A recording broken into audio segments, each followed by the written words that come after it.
नमस्कार दोस्तों, आज हम बात करेंगे कि म्यूचुअल फंड्स क्या हैं। कितना ही हम टीवी में ये ऐड देख लें कि म्यूचुअल फंड सही हैं, मन में फिर भी डर लगता रहता है। क्या पता लॉस हो गया तो, क्या पता ये ऐड में सही बोल रहे हैं कि नहीं, ऐसे बहुत सारे डाउट्स रहते हैं।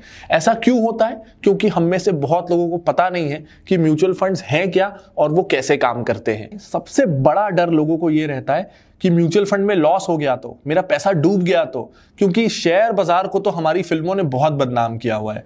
तो यहां मैं आपको बता दूं कि बाजार में शायद 300, 400, 500 स्कीम्स होंगी जिसमें आप पैसा लगा सकते हैं। उसमें से अगर आप सबसे खराब स्कीम चुन लेते हैं, आपको कोई बहुत बुरा एडवाइजर मिल गया, उसने आपको सबसे बुरी स्कीम बता दी, तो भी 99% चांसेस ये हैं कि अगर आप 7-8 साल से ज्यादा समय तक इन्वेस्टेड रह सकते हैं तो आपका रिटर्न एफडी से तो ज्यादा ही रहेगा। 9-10% का रिटर्न तो आपको मिलेगा ही, चाहे आप इस बाजार की सबसे बुरी स्कीम सिलेक्ट कर लें तो भी। इसीलिए डरने की कोई बात नहीं है और लॉन्ग टर्म में आपको लॉस होगा ऐसा लगभग नामुमकिन है। लेकिन अगर आपने अच्छी स्कीम सिलेक्ट कर ली तो आपका रिटर्न 22-23% तक भी हो सकता है। यानी कि आप एवरेज ये एक्सपेक्ट कर सकते हैं कि आपका रिटर्न 10% वर्स्ट केस और 20-22% बेस्ट केस के बीच रहेगा, जो कि गोल्ड, प्रॉपर्टी या कोई भी और एसेट क्लास से बहुत बेहतर है। इसीलिए इस रिटर्न के पोटेंशियल के कारण ही आप म्यूचुअल फंड को अवॉइड करना बिल्कुल अफोर्ड नहीं कर सकते। म्यूचुअल फंड में इन्वेस्ट करना बहुत जरूरी है, आपको रिटर्न्स बेटर मिलेंगे। तो अब जबकि आपका डर दूर हो गया होगा, अब बात करते हैं कि म्यूचुअल फंड्स का कंसेप्ट कैसा है, कैसे वर्क करते हैं, और इसके साथ ही मैं आपको बताऊंगा कि कैसे आप फंड्स में इन्वेस्ट कर सकते हैं। और शेयर बाजार में इन्वेस्ट करने के 3 तरीके होते हैं। पहला तरीका होता है कि आप खुद रिसर्च करें कौन से शेयर्स अच्छे हैं, कौन से बुरे हैं, और खुद अपने लिए शेयर्स पिक करें। उसमें एडवांटेजेस ये हैं कि आप किसी और पे डिपेंड नहीं होते, आपको किसी को कोई फीस नहीं देनी। डिसएडवांटेज ये है कि ये टाइम टेकिंग होता है, बहुत टाइम लगता है अच्छे शेयर्स ढूंढने में, अंडर वैल्यूड शेयर्स ढूंढने में, और सबको कैसे ढूंढना है उसकी नॉलेज भी नहीं होती और नॉलेज लेने में टाइम लगता है। सेकेंड तरीका होता है कि आप किसी रिसर्च एनालिस्ट या इन्वेस्टमेंट एडवाइजर की मदद ले लें, किसी एक्सपर्ट की मदद ले लें। इसमें एडवांटेज ये है कि फिर आपको टाइम नहीं देना, उन पे डिपेंड करना है। इसमें डिसएडवांटेज ये है कि रेगुलरली ट्रांजैक्शंस आपको करने हैं। एक एडवाइजर आपको बोल सकता है कि ये शेयर खरीदो, ये मत खरीदो, उसके बदले वो फीस लेगा, लेकिन वो खरीदना बेचना आपको करना है रेगुलरली। और तीसरा तरीका है म्यूचुअल फंड्स का। म्यूचुअल फंड्स के जरिए भी आप शेयर बाजार में पैसा लगाते हैं, जिसमें कि आपको रेगुलर ट्रैक नहीं करना है, फीस भी काफी कम रहती है और आपको स्टॉक पिकिंग की नॉलेज होने की जरूरत नहीं है, आपको बस एक अच्छा फंड सिलेक्ट करना है। तो अब जबकि आपने जान लिया है कि म्यूचुअल फंड का बेसिक पर्पस क्या है, वो पर्पस है खास करके इक्विटी फंड्स का, कि आपको शेयर बाजार में एक्सपोजर देना, आपके पैसे को शेयर बाजार में लगाना।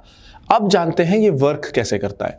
देखिए, अगर आपको 20,000 रुपए लगाने हैं और आप खुद इन्वेस्ट करना चाह रहे हैं या आप किसी एडवाइजर के थ्रू जाना चाह रहे हैं, और वो एडवाइजर ने आपको बोल दिया कि आप एमआरएफ का या पेज इंडस्ट्रीज का या आयशर मोटर्स का शेयर ले लीजिए, तो वो एक शेयर ही 20,000 रुपए से ऊपर का है। अब आपको तो लगाने ही 20,000 रुपए हैं, तो आप कैसे खरीदेंगे उस शेयर को? आप नहीं खरीद पाएंगे। तो ये एक प्रॉब्लम है डायरेक्ट या फिर एडवाइजर के थ्रू जाने में। लेकिन म्यूचुअल फंड क्या करता है? म्यूचुअल फंड आपसे 500 रुपए लेगा, किसी और से 500 रुपए लेगा, ऐसे 100 लोगों से उसने 500 रुपए ले लिए। उसके पास 50,000 रुपए आ गए। अब उसने 2 शेयर खरीद लिए पेज इंडस्ट्रीज के।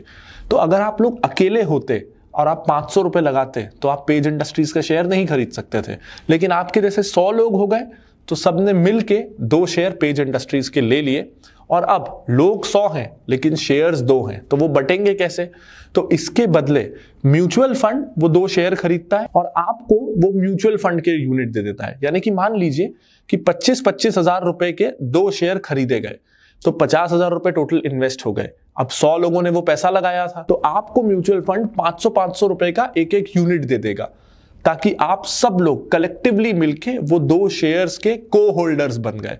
तो म्यूचुअल फंड ये काम करता है कि थोड़े पैसे में आपको ज्यादा कंपनी में निवेश करने का मौका देता है, जो अगर आप डायरेक्ट निवेश करेंगे तो नहीं कर पाएंगे। अब ये म्यूचुअल फंड कैसे करता है? वो एक फंड मैनेजमेंट कंपनी बनाते हैं, जिसे कि एएमसी कहा जाता है।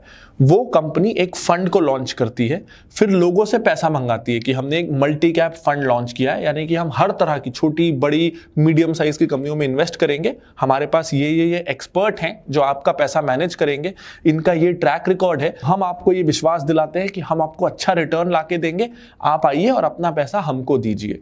तो जो लोग भी इंटरेस्टेड होंगे, आपके मेरे जैसे जो लोग भी इंटरेस्टेड होंगे, कोई 500, कोई 1000, कोई 10,000, कोई 20,000, कोई 50,000, उस AMC को, एसेट मैनेजमेंट कंपनी को, उस फंड के लिए दे देगा। ऐसे करके जितना पैसा इकट्ठा हुआ उसे कहते हैं AUM, यानी कि एसेट अंडर मैनेजमेंट, टोटल पैसा। तो मान लीजिए कि अब की बार 2-2 हजार रुपए सबसे लिए और 50 लोग थे, तो अब 1 लाख रुपए आ गए।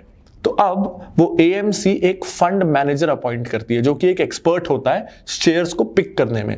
तो वो अब इन लाख रुपए को कहां कहां इन्वेस्ट करना है इसकी एक स्ट्रैटेजी बनाएगा। 20,000 किसी एक शेयर में, 5,000 किसी दूसरे शेयर में, ऐसे करके वो लाख रुपए को इन्वेस्ट कर देगा शेयर बाजार में और आपको मिल जाएंगे उस म्यूचुअल फंड की स्कीम के यूनिट्स, जिसे आप जब चाहे बेच सकते हैं। 2 दिन में पैसा आपके अकाउंट में आ जाएगा। ये बेसिक कंसेप्ट है म्यूचुअल फंड का। म्यूचुअल यानी कि शेयर्ड। तो जैसे हम कई बार हॉस्टल में शेयर्ड रूम्स में रहते हैं, म्यूचुअल फंड भी एक ऐसा फंड है जहां सबका पैसा शेयर होके एक पूल बन रहा है और वो पूल के पैसे से वो लोग शेयर्स खरीद रहे हैं। ये सिंपल कंसेप्ट है म्यूचुअल फंड्स का।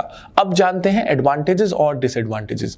पहला एडवांटेज, थोड़े पैसे में ज्यादा डाइवर्सिफिकेशन। अगर आप 2-4 हजार रुपए लगाना चाह रहे हैं तो आप ज्यादा शेयर्स नहीं खरीद पाएंगे, लेकिन म्यूचुअल फंड में क्योंकि सबका पैसा पूल हो रहा है और फिर वो बहुत सारी कंपनियों में लग रहा है, तो आपके 2,000 रुपए भी हो सकता है 50 कंपनी में लगे हो, जो डायरेक्टली आप कभी नहीं लगा पाएंगे। तो थोड़े पैसे में ज्यादा कंपनियों में एक्सपोजर मिलता है, ज्यादा डाइवर्सिफिकेशन मिलता है। सेकेंड, एक एक्सपर्ट है जो आपके पैसे को मैनेज कर रहा है। अगर आप खुद अपने 2,000 रुपए किसी एक्सपर्ट को बोलेंगे कि मेरे लिए लगा दो, तो वो एक्सपर्ट बोलेगा कि आपके पास 2,000 रुपए सिर्फ हैं, 2,000 से ज्यादा तो मैं फीस ले लेता हूं, तो मैं आपको कैसे एडवाइस दूं। लेकिन म्यूचुअल फंड में क्योंकि आपके जैसे 1000 लोग मिलके उसकी फीस दे रहे हैं, तो बहुत सस्ते दाम पे आपको फंड मैनेजर का एक्सपर्टीज मिल जाता है। और वो जो सस्ता दाम है उसे कहा जाता है एक्सपेंस रेशो। यानी कि होता यह है कि अगर आप म्यूचुअल फंड में 100 रुपए लगा रहे हैं, तो 100 रुपए में से रफली, ये हर स्कीम पे डिपेंड करता है, लेकिन रफली 98 से 99 रुपीज ही आपके उस स्कीम में लगते हैं। 1 से 2 रुपए के बीच वो कंपनी रख लेती है एक्सपर्ट की सैलरी देने के लिए, उसे कहते हैं एक्सपेंस रेशो। तो ये एक्सपेंस रेशो जितना कम हो उतना अच्छा है, क्योंकि इससे पता चलता है कि आपका जो फंड मैनेजर है वो कम से कम फीस ले रहा है। तीसरा हो गया कि आपने एक बार पैसा लगा दिया, फिर म्यूचुअल फंड उस पैसे से शेयर खरीदता बेचता रहेगा, आपको बार बार ट्रांजैक्शन करने की जरूरत नहीं है।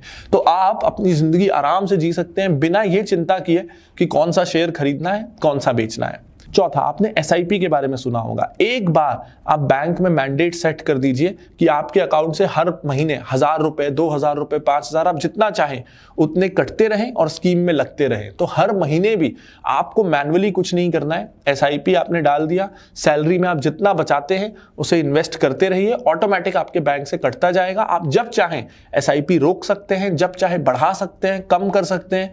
ये सबका कोई चार्ज नहीं है, बिल्कुल फ्लेक्सिबल है।